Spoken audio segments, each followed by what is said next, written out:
Please, Sana cried, her voice cracking.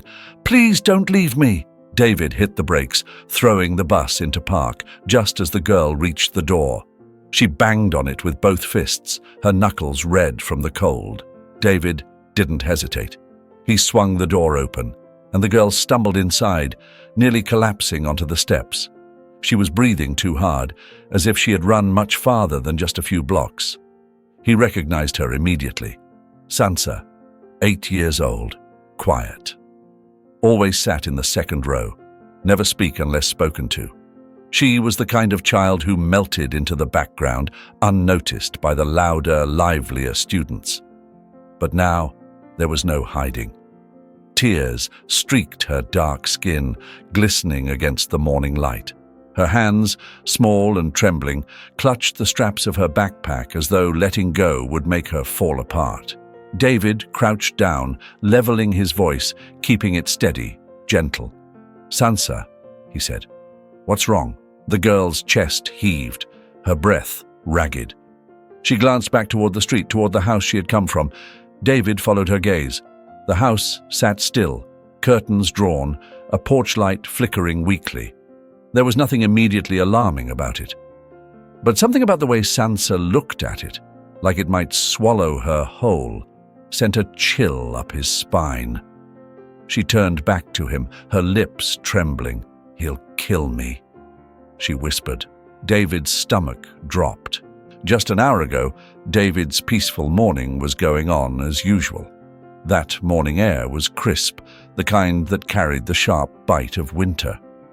He guided the yellow school bus down a quiet suburban street, its engine humming against the silence of dawn. David had driven this route for years, memorizing every stop, every child's routine. He knew the ones who dawdled at their driveways, their backpacks slung lazily over one shoulder, the ones who barely looked up, their eyes glued to their phones. He knew the shy ones, the rowdy ones, and the ones who waved at him as if they had been waiting all night just to see the bus arrive. That was why, when movement flickered in his side mirror, sudden, frantic, something caught his attention. A small figure sprinted down the sidewalk, her coat flapping behind her like wings. David frowned, easing the bus to a slow crawl as the girl barreled forward. She was running hard, her arms pumping, her breath coming in sharp, visible puffs. There was no reason for a child to be running like that. And then he saw Sansa's face. Terror. His gaze fell to her hands, to the way they shook. Then lower, to the sleeves of her coat, pushed back just enough to reveal bruises along her wrists. Not fresh, but not old either. Fading, but not forgotten. David's hands curled into fists before he forced them to relax. He glanced at the rows of empty seats behind him. The other children wouldn't be here for another 10 minutes. They were alone. He softened his voice. "Who made you scared like that, Sansa?" The girl only shook her head, her fear tightening around her like a vice. David knew that kind of fear, the kind that paralyzed, that choked the words before they could be spoken. She wasn't ready to say it, but he had seen enough.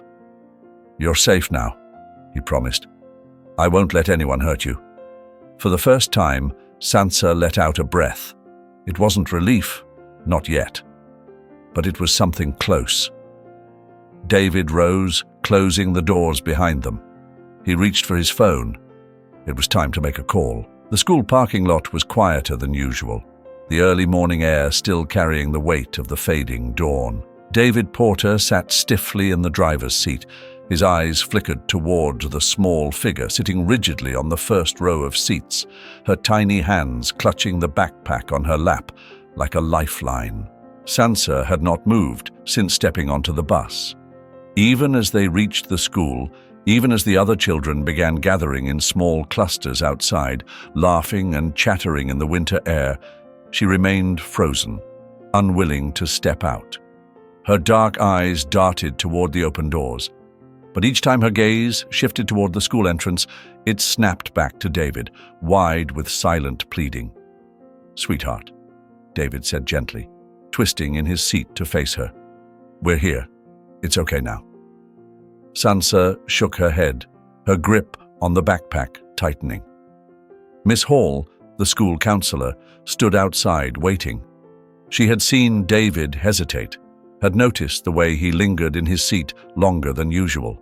Now, as she stepped up onto the bus, her expression softened the moment she caught sight of Sansa's small, trembling frame.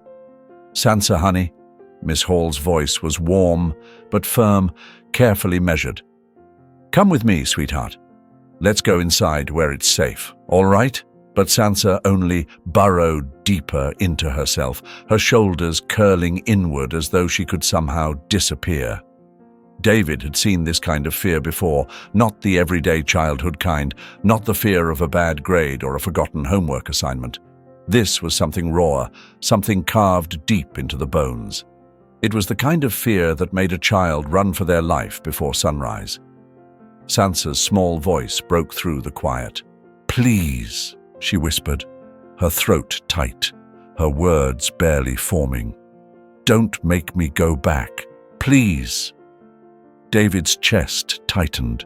He had no authority here, no legal right to make decisions for this child, but something in him twisted at the sight of her desperation. Before he could respond, another voice joined them. Rachel Jenkins, a social worker with years of experience handling fragile situations, had arrived. She stepped onto the bus with the calm, practiced patience of someone who had seen too many children just like Sansa, children carrying burdens far too heavy for their small shoulders.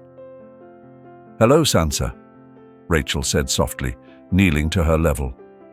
"I'm here to help you, sweetheart. You don't have to be scared."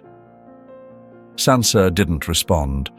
Instead, her fingers curled around the edge of David's sleeve, gripping tightly, as though she could anchor herself to him. Rachel didn't push. She simply waited, letting the silence stretch. She had done this long enough to know that trust was earned slowly, not demanded. Finally, David crouched down, leveling his gaze with Sansa's. "I promise, sweetheart," he said quietly. "I won't let anything bad happen to you." A long moment passed. Then, slowly, so very slowly, Sansa's fingers unclenched from his sleeve. She let Rachel take her hand. She didn't look back as she stepped off the bus. That evening, long after the children had gone home, long after the school parking lot had emptied, David found himself unable to shake the unease settling in his gut. He knew he shouldn't get involved. He had done his part, handed Sansa over to the right people. But as he drove his usual route back toward the bus depot, something made him take a different turn, one that led him past Sansa's home. The Clark house sat near the end of the street, its front porch bathed in the dim, flickering glow of an aging light. It was the kind of house that tried too hard to appear normal. Pristine curtains, fresh paint, a carefully tended lawn. But something about it felt staged, like an illusion carefully maintained. David almost drove past without stopping. Almost. But then he saw him, Ted Clark, a tall, broad-shouldered man with the kind of presence that took up space even when he wasn't moving. His expression was unreadable, his movements hurried but methodical as he stuffed a large duffel bag into the trunk of his car. There was something about the way he did it, glancing over his shoulder, shifting his weight, checking the street twice before slamming the trunk shut, that made David's skin prickle. It wasn't right. Something was very, very wrong. David's fingers hovered over his phone. He didn't know exactly what he was seeing, didn't have any solid proof, but the image of Sansa's terrified face, the bruises on her wrists, the way she had clung to him as though he was the only safe place left in the world, it was enough. He dialed. The call connected almost instantly. "Mike Anders," a gruff voice answered. "Mike, it's David Porter. I need you to look into someone for me." He glanced back toward the Clark house, toward the man who had just disappeared inside. Ted Clark. something isn't right. The house stood at the end of the cul-de-sac, its white shutters neatly aligned, its driveway free of the usual clutter of bicycles or discarded toys. It was the kind of house designed to look safe, to convince anyone passing by that a happy family lived within its walls. Rachel Holloway had seen too many houses like this. She stepped out of her car, tucking her coat tighter around herself as the cold wind nipped at her skin. The sun was barely beginning its descent, casting long, distorted shadows across the pavement. With a firm breath, she walked up the driveway, pausing only a moment before pressing the doorbell. The chime rang out crisp and clear, followed by the faint sound of footsteps inside. A few seconds later, the door swung open. Ted Clark stood before her, his expression one of well-practiced surprise.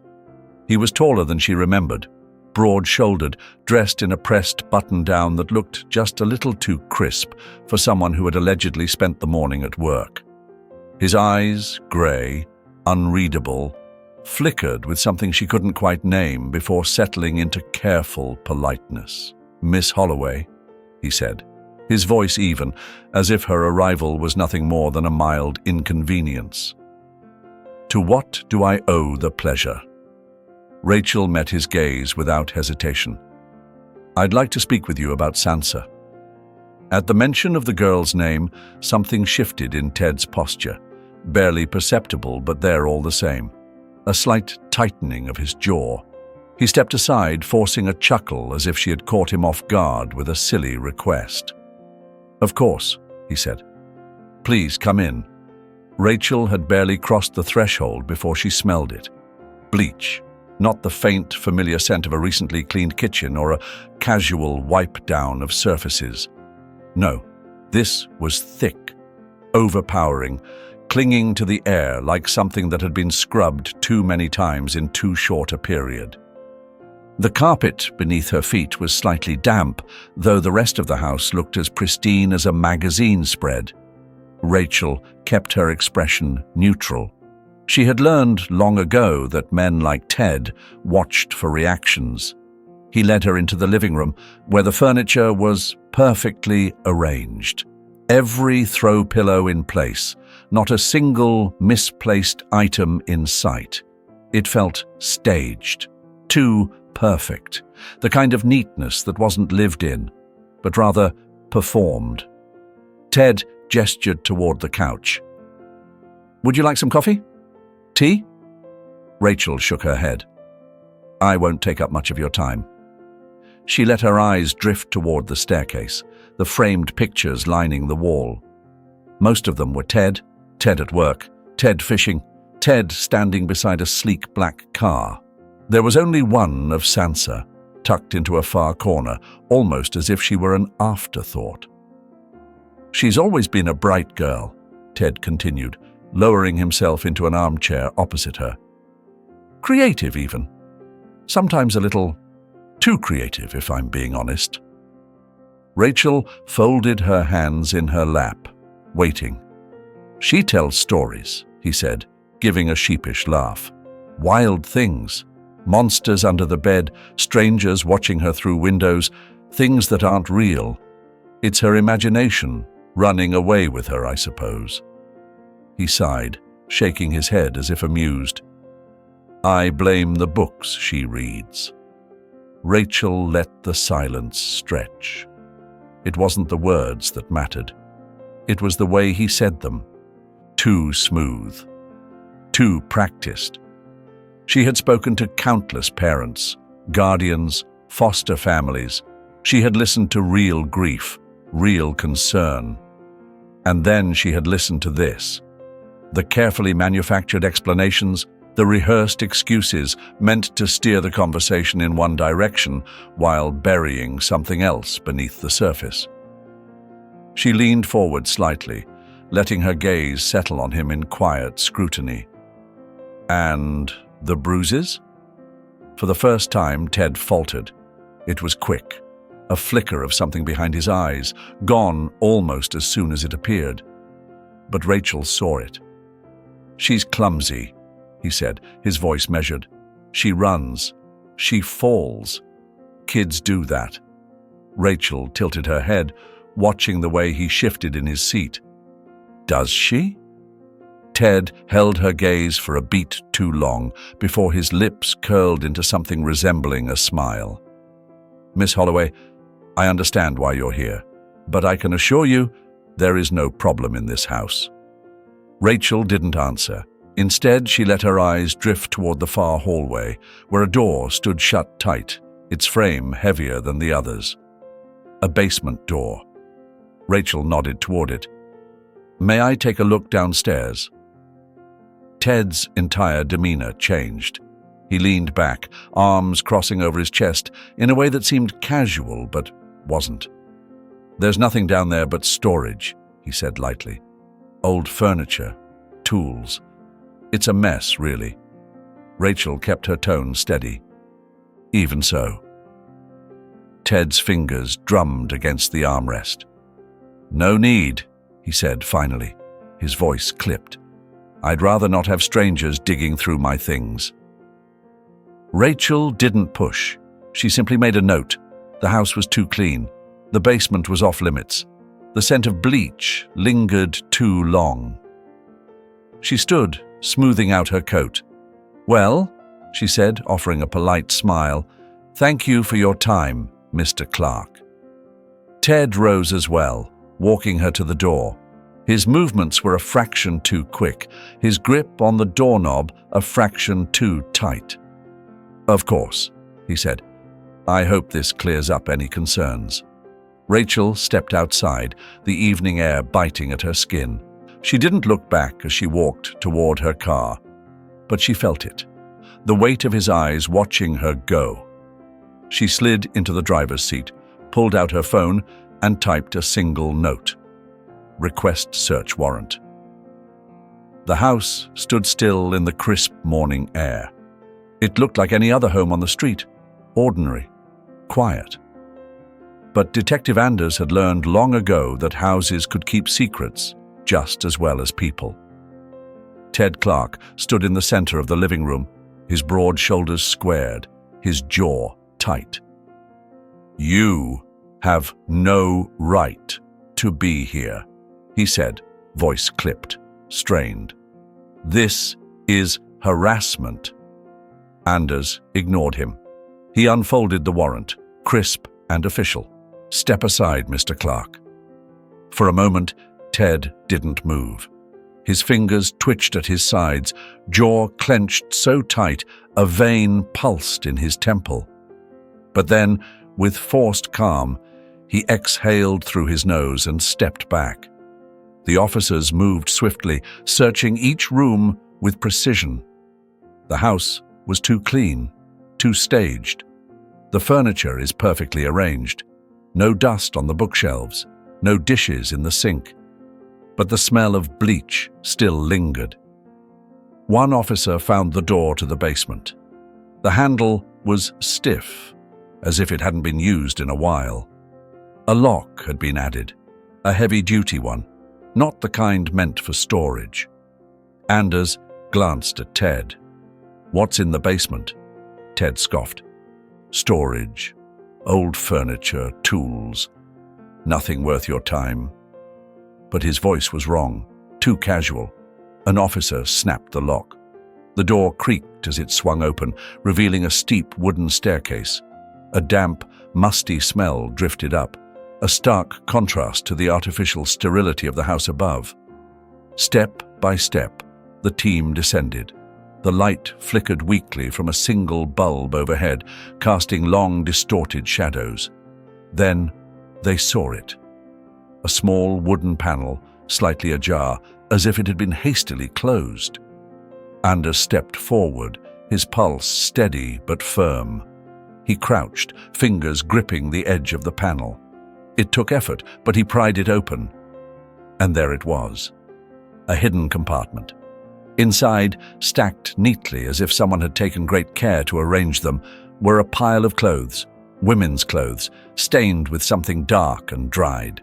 A bracelet, broken in half, and beneath it all, crumpled sheets of paper, childlike drawings, uneven and frantic. Anders picked one up, his stomach twisted. A small figure, a girl, trapped in a dark space. Another drawing, a looming figure standing over her, scribbled in jagged letters at the bottom of the page. "I can't leave." The paper trembled slightly in his grip. He already knew whose drawings these were. Sansa. In a locked cabinet nearby, the officers uncovered a stack of personal documents. Birth certificates, old mail, and at the bottom of the pile, Amanda Clark's ID, her driver's license, credit cards, her passport, untouched, unused. Anders turned, his eyes locking onto Ted, who still stood at the top of the stairs, arms crossed. He hadn't moved an inch since the search began. "This is interesting," Anders said, holding up the documents. "Most people don't just leave without their identification, especially not a mother." Ted's face remained blank, but a flicker of something passed through his eyes. "I told you," he said smoothly. She left. She didn't want to be a mother anymore. But Anders had been in this line of work too long to fall for such lies. A mother doesn't abandon her daughter without taking anything. A mother doesn't vanish without a trace. Anders took one last look at the basement, at the drawings, the clothes, the hidden space. Something had happened here, and he was going to find out exactly what. By evening, Ted Clark sat across from Anders in the interrogation room, arms folded, expression unreadable. "You're wasting your time," he said coolly. Amanda walked away. "That's the end of it." Anders leaned forward, sliding the drawings across the table. "Then explain these," he said. Ted glanced down, but only for a second, his lips pressed together in a thin line. "Amanda was unstable," he said. "She filled Sansa's head with nonsense, made her afraid of me. That's what you're looking at, just a scared little girl with an overactive imagination." Anders didn't blink. "You're a good liar," he said, "but not good enough." He gathered the files, stood up, and turned toward the door. "You can keep telling yourself Amanda left, but we both know the truth," Anders said, pausing just long enough for his words to sink in. "And soon, so will everyone else." And with that, he walked out, leaving Ted alone. The apartment was dimly lit, heavy with a silence that clung to the walls. It smelled of old coffee and forgotten time, as if the past had settled here and refused to leave. Fiona Mitchell sat stiffly on the worn-out couch, her back straight, her hands resting in her lap, fingers intertwined too tightly. Detective Anders watched her carefully, his notepad resting on his knee.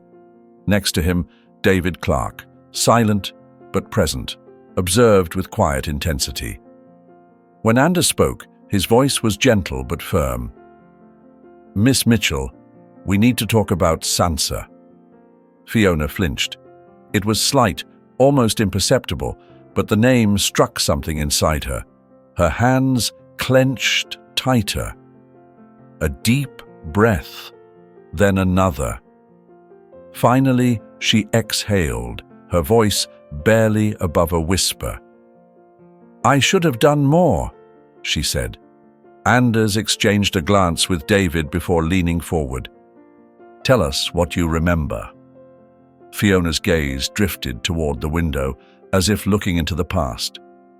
To the world, Ted Clark was the perfect father, Fiona began, her voice steady but with an edge of bitterness. He was charming, well-spoken, always knowing exactly what to say. She shook her head, but inside that house, he was something else entirely. Sansa had learned early to walk without making a sound. Ted's moods were unpredictable, shifting like a sudden storm. One wrong move, one misplaced word, and the entire atmosphere would change. The way he looked at her, Fiona hesitated, rubbing her hands together as if trying to erase old memories. It was cold, detached, like she wasn't a child, just something he had to endure. There were nights when Sansa stood in the hallway, her small frame silhouetted against the dim light of the house, waiting. Ted would order her to stand there for hours, punishing her for reasons that never made sense. Sometimes he wouldn't even acknowledge her presence. "She wouldn't cry," Fiona whispered. She knew better than to cry. Amanda tried to shield her daughter. She stepped between them, softened Ted's anger, redirected his wrath onto herself, and that only made things worse. In his mind, Amanda was choosing Sansa over him. And Ted Clark hated losing control. The night Amanda disappeared, it rained. Fiona wasn't there, but she could imagine it. The sound of the storm outside, the howling wind, the way Amanda's voice must have cracked as she screamed, "You have no right to hurt her!" Sansa had hidden in the shadows, her heart pounding in her chest. The sound of footsteps, the sharp slam of a door, and then a sudden, violent crack. Fiona's throat tightened. She tried to run. Amanda had taken Sansa's hand and pulled her into the darkness, out into the night, away from the monster that lurked behind them. But somehow, Ted found them. And by morning, Amanda was gone. "He told everyone she left," Fiona murmured, "that she abandoned Sansa, that she was unstable, and people believed him." She exhaled shakily. "Even I believed him." Sansa sat in her room that morning, staring at the ceiling, waiting for her mother to come back. Hours passed, then days, then weeks. She never came back. Now, Ted Clark was on television. His face was pale, his voice laced with sorrow. He played the role perfectly, the grieving husband, the devastated father. He spoke about injustice, about CPS overreach, about a broken system that had stolen his daughter from him. David watched the screen in disgust. "He's a liar," Fiona said bitterly. Ted pointed a finger at David, accusing him of manipulating Sansa, of turning her against her loving stepfather. And in a small, sterile CPS safe house, Sansa watched the broadcast, her small hands clenched into fists. She couldn't remember the last time Ted had hugged her, but now, before the whole world, he was pretending he had loved her all along. For months, Amanda Clark had been reduced to a whisper, a shadow. Some believed she had left willingly. Others suspected something darker, but lacked the proof to say it aloud. That proof had finally surfaced. Detective Anders stood in the dim light of the evidence room, staring at the rusted sedan parked in the impound lot. The car had once belonged to Ted Clark. Records showed he had sold it just days after Amanda's disappearance. A quick, quiet transaction, the kind a man makes when he is eager to erase something. The forensic team had gone over every inch of it. They had found nothing at first. But then, beneath the worn lining of the trunk, a single stain, dark, old, but unmistakable. Blood. It clung to the fabric like a whisper of violence, a secret the car had been waiting to tell. And now, it had spoken. Rachel Jenkins had seen many reactions to bad news: tears, anger, denial. But as she sat across from Sansa in the CPS office, watching the girl's small hands tighten around the sleeves of her sweater, she realized she had never seen this before. Sansa was silent. Not the kind of silence that comes from shock or disbelief. It was a knowing silence, a silence that came from years of waiting. "The blood in the car," Rachel said softly. "It's your mother's." Sansa blinked. Once, twice, then nothing. Her breath remained steady, but inside, something was unraveling. Mama didn't leave. The thought felt like both a relief and a weight pressing down on her chest. Ted had lied. Sansa had spent nights staring at the ceiling, whispering her mother's name, wondering if she had truly abandoned her. If maybe she had found a life somewhere else, away from the suffocating grip of their home. But now she knew. Her mother had never left. She had never made it out. Ted Clark sat stiffly in the metal chair, his hands folded on the table in front of him. The dim fluorescent light overhead cast sharp shadows across his face, making his features seem harder, sharper. He had been here for hours, and he had said nothing. Detective Anders placed a single photograph on the table. It was grainy, taken from the forensic team's report. A close-up of the bloodstain in his old car. Ted barely glanced at it. Anders slid another one forward.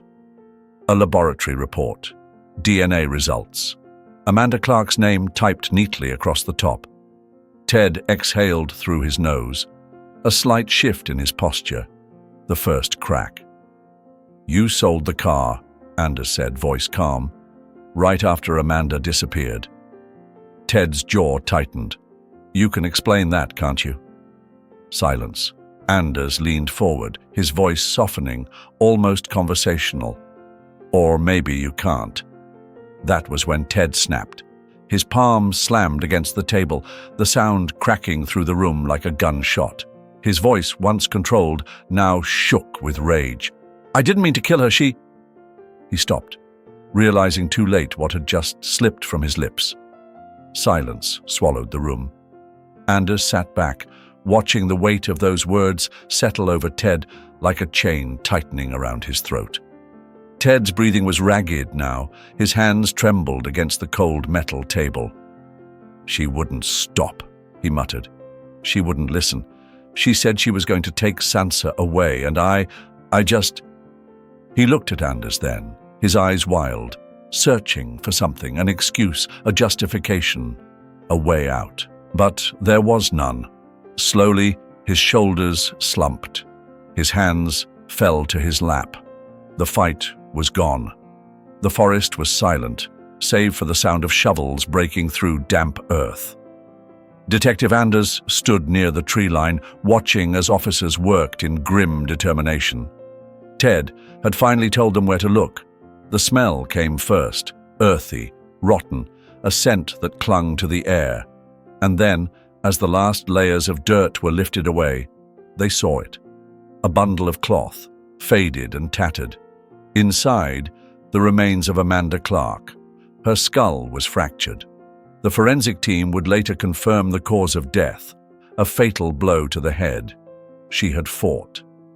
That much was clear from the defensive wounds on what was left of her hands. She had tried to protect herself, but she hadn't won. Sansa sat on the edge of her bed, staring at the stuffed bear in her lap. It was old, its fur worn from years of being held too tightly. She wasn't crying. She hadn't cried in a long time. Her mother was gone. She had known that deep down even before they told her. But now it wasn't just a suspicion. It wasn't just something she feared in the quiet hours of the night. It was real. She had spent years feeling like she was trapped in the middle of a storm with no end, no mercy. But now it was over. The winds had died. The thunder had stopped. And all that was left was silence. The courtroom was silent, save for the rhythmic ticking of the clock on the wall. Sansa sat in the witness chair, her feet dangled above the floor, a quiet reminder of how small she was in a world that had never been kind to her. She took a breath, shallow, hesitant. Across the room, Ted sat behind the defendant's table, his face devoid of emotion. His gaze flickered toward her, a look so brief yet so sharp that it sent a cold shiver through her spine. She quickly looked away, fixing her eyes on the polished wood of the stand before her. The prosecutor's voice was gentle. "Sansa, can you tell us what life was like with Ted?" Sansa swallowed. her throat dry. She could feel every eye in the courtroom on her, waiting, doubting. She forced herself to speak. He wasn't kind, she said, barely above a whisper. He didn't like me. The room remained still, heavy with unspoken truths. How did he treat you? The prosecutor asked. Sansa's fingers tightened on the armrest. Images flashed in her mind. The darkened hallway, the endless hours locked behind her bedroom door, the cold meals left untouched on the table. He locked me in my room, she said, voice trembling. Sometimes all night. I wasn't allowed to cry. If I cried, he would get angry. A murmur spread through the audience. Sansa pressed her lips together, fighting the urge to shrink into herself. Did he ever hurt you? She hesitated, not in the way people expected, not with bruises or broken bones. But there were other ways to break a person. He never hit me, she admitted, but he wanted me to be afraid. She glanced at Ted again. His face was expressionless, but his jaw was tight. He was listening. He told me I was nothing, she continued, her voice growing stronger. That my mother didn't love me, that no one would ever want me. David, sitting in the gallery, clenched his fists. He had seen Sansa's fear the day she ran onto his bus. Now he understood how deep it had run. The prosecutor nodded. And your mother? What happened to her? Sansa looked down at her lap. She tried to take me away. The words felt heavy, final. And then she disappeared. The silence that followed was suffocating. Fiona took the stand next. She moved stiffly, her posture tense. The guilt she carried weighed heavily on her shoulders. I worked for the Clark family, she began, her voice steady but filled with something raw. I saw things I should have spoken up about, but I didn't. She turned toward Sansa, her eyes softening. I should have protected her. David watched Sansa shift in her seat, her expression unreadable.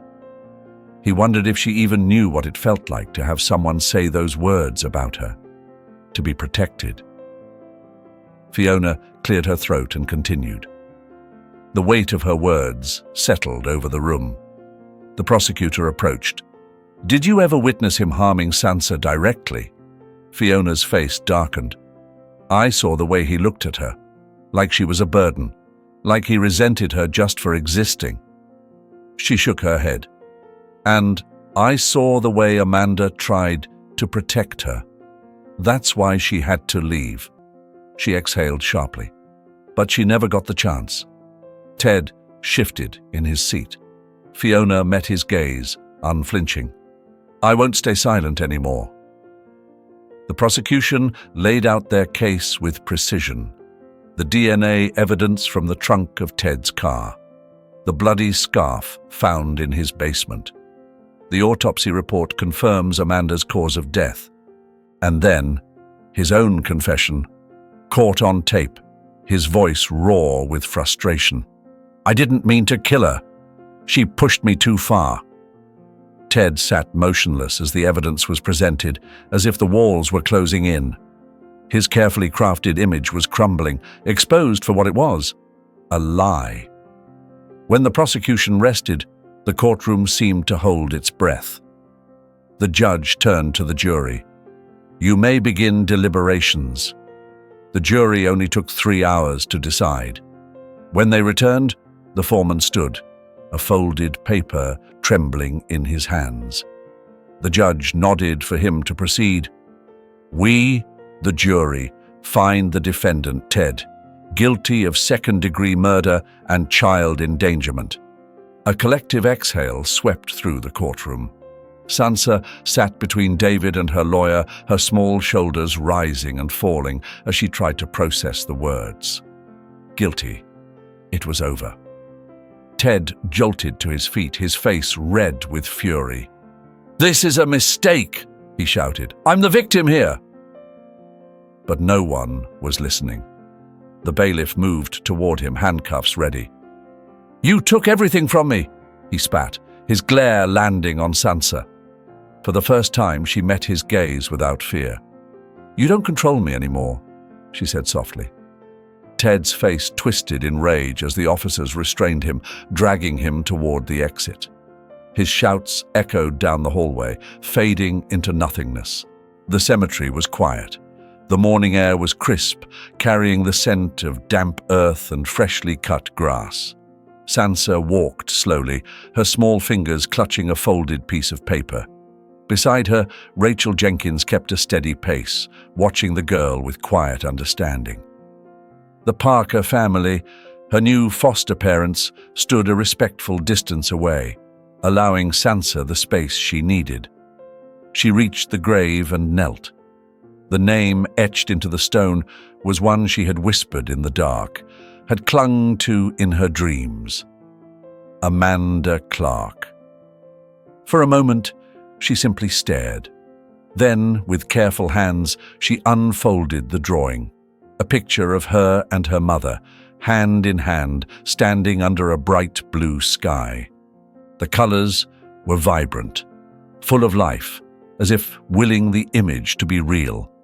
She placed it gently against the headstone. "I miss you, Mom," she whispered. A breeze stirred the leaves around her feet, soft and fleeting. It brushed against her skin, lifting a strand of hair from her cheek. Sansa had spent too long in the shadows of fear. Now she was learning how to step into the light. The Parker home was warm, filled with laughter and quiet reassurances. They didn't push her to talk, didn't ask for more than she could give. They simply let her be, and somehow that made all the difference. She started school again. The first day had been overwhelming. Too many faces, too many questions, but then a girl with bright eyes and a quick smile had sat beside her at lunch. "You can sit with us if you want," the girl had said. It was such a simple thing. But Sansa, who had spent years believing she was unwanted, found herself nodding. Slowly, the weight in her chest began to lift. She laughed more. Not often, not easily, but when it happened, it felt real. The nightmares still came, but they no longer swallowed her whole. One afternoon, there was a knock at the door. Sansa was in the living room, curled up with a book. She heard the voices before she saw him. Then, the moment she stepped into the hallway, she stopped. David Clark stood in the doorway. His face was the same, lined with quiet kindness, eyes filled with something unspoken. He had been there when she ran, when she needed someone to believe her. And he had never once turned away. For a second, neither of them moved. Then Sansa ran to him. She wrapped her arms around his waist, pressing her face against his chest. His arms came around her, strong and steady, grounding her in the way she hadn't even known she needed. "Thank you," she whispered. Her voice was small but steady. David swallowed hard. "You don't have to thank me, kid." But she did. Because if he hadn't stopped that morning, hadn't listened, she might have never found her way here. As David walked back to his truck, he turned for one last look. Sansa was standing on the porch, watching him, but she wasn't alone. The Parker family stood beside her. She wasn't the frightened girl who had clung to his sleeve, begging not to be left behind. She was stronger now. As he started the engine, he let out a slow breath. Sometimes it only took one small act of kindness to change a life. And sometimes that was enough. As we come to the end of Sansa's journey, I want to leave you with this thought. Sometimes the smallest act of kindness can change a life in ways we never imagined. Just like David stopping that morning to listen, we all have moments where we can be the hands and feet of Christ, offering hope, standing up for the vulnerable, and showing love where it's needed most. If this story touched your heart, I'd love to hear your thoughts. Drop a comment below and let's keep this conversation going. And if you haven't already, make sure to like, subscribe, and hit that notification bell so you never miss an opportunity to be inspired by God's grace in action. God bless you, and I'll see you in the next video.